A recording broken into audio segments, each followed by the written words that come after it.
자, 그러자 민주당에서는 정치 보복이다라고 강하게 비판하고 있습니다. 은혜를 원수로 갚는다라는 얘기도 나왔습니다. 들어보시죠.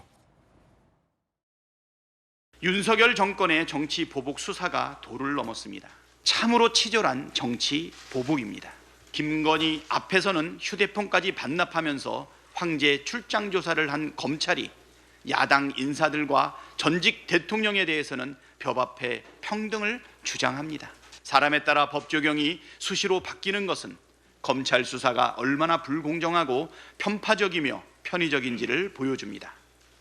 결국 정치 보복의 칼끝이 향한 곳이 전임 대통령입니까? 정보의 무능을 덮기 위한 국면 전환용 전략이 야당 전임 대통령 보복 수사 아닙니까? 정치 검찰을 동원한 전임 대통령과 가족에 대한 망신 주기, 야당 죽이기, 정치 보복 수사로 윤석열 정권의 지지율 폭락 국면을 전환할 수 있다라고 생각하면 큰 오산입니다.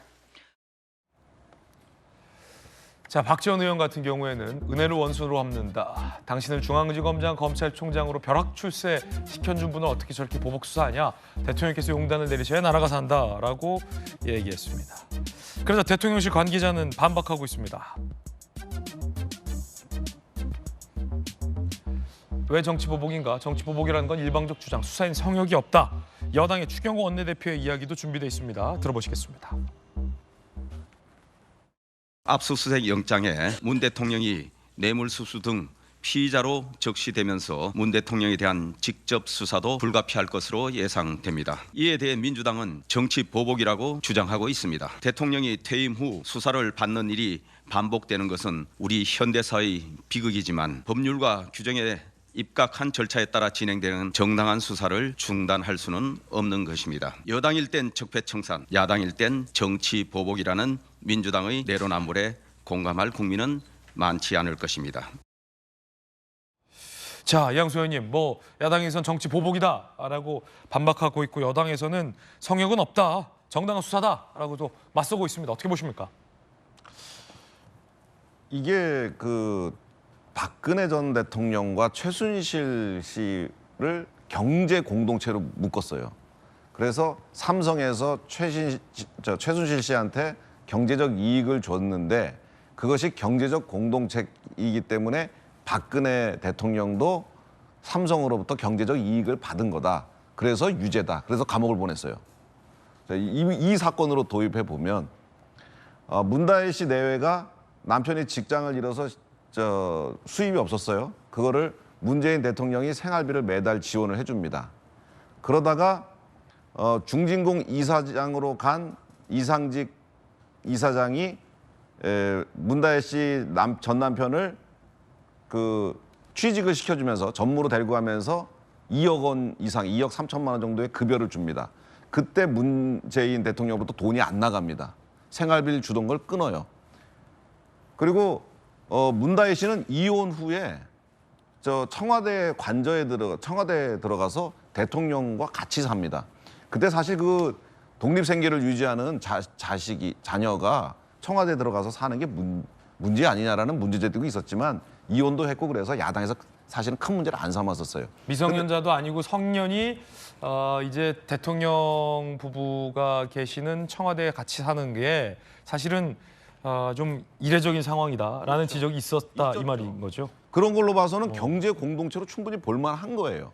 경제 공동체는 이미 처벌한다라고는, 뇌물죄로 처벌한다라고는 이미 판례가 있는데 같이 들어가 살아요. 지금도 평산 책방을 사실은 그 주변 지인들은 다 말렸습니다. 대통령께서 이런 거 하면서 책 서점하면서 이런 거. 그런데 문다혜 씨가 강력하게 주장해서 그 책 서점을 만들었고요. 그리고 퇴임 2주년 기념 전시회도 문다혜 씨가 주도적으로 해서 했었고, 그리고 문재인 대통령 퇴임 후에 책 냈을 때 출판사에서 기획료로 한 2억 원 조를 문다혜 씨한테 지급합니다. 그러니까 대통령한테 갈 돈이 문다혜 씨한테 갔던 거예요. 이 경제 공동체로 봐요. 그러면은 검찰에서 볼 때 경제 공동체고, 아버지가 자식한테 생활비 줬었고, 근데 그 생활비 끝나는 동안은 이상직 의원이 취업시켜서 돈을 줬었고, 그다음에 이혼한 다음에는 이 자녀가 청와대에서 같이 살고, 출판사에서 기획료로 돈을 주고 서점 같이 운영하고 경제공동체를 안 볼 수가 없잖아요. 그러니까 뇌물죄로 수사를 할 수밖에 없는 거죠. 예를 들어서 나중에 전임 대통령이라서 뭐 선거유예를 하든 무슨 뭘 하든 뭐 그런 건 이제 나중에 재판을 거쳐봐야 알겠지만 지금 당장 있는 죄를 없다라고 하면 정치보복이니까 죄 없던 걸로 하자. 이렇게 할 수는 없는 거죠. 제가 보기에는 이거는 검찰에서 현 정권은 수사하기 굉장히 어렵습니다. 그러니까 문재인 대통령 당시에는 문재인 대통령을 검찰이 수사하기 어려웠을 거예요. 근데 시간이 지난 지금은 문재인 대통령을 수사할 수 있는 거죠. 그런 걸 반면교사 삼아서 현 정권도 죄를 안 저지르게 해서 계속 노력해야 되는 거고 모든 권력은 언젠가는 심판받는다는 생각으로 항상 조심해야 될 필요가 있는 거죠.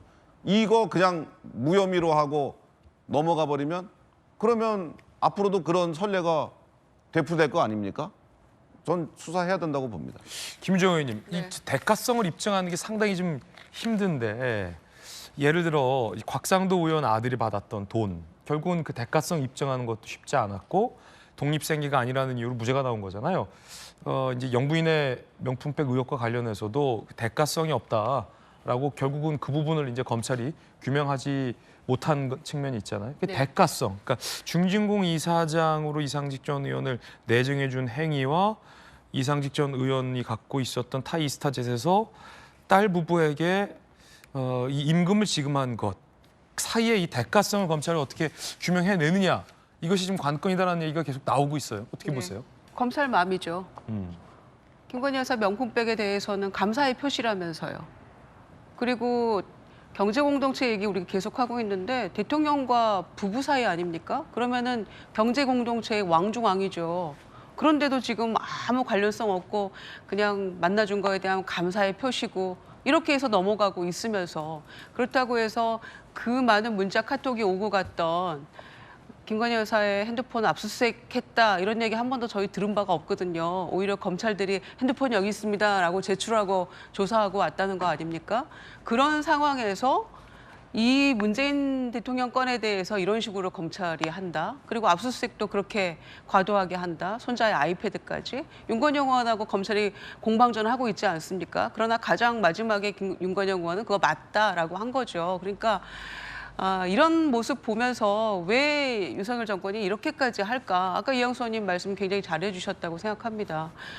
죄 짓고 이렇게 덮고 넘어가면 다음번에 몇 년 있다가 반드시 수사하게 되어 있는 거잖아요. 그러니까 그런데 우리가 봐서 도저히 납득할 수 없는 일들이 지금 이 정권에서 일어나고 있는데 몇 년 지나 윤석열 대통령과 김건희 여사는 괜찮을까요?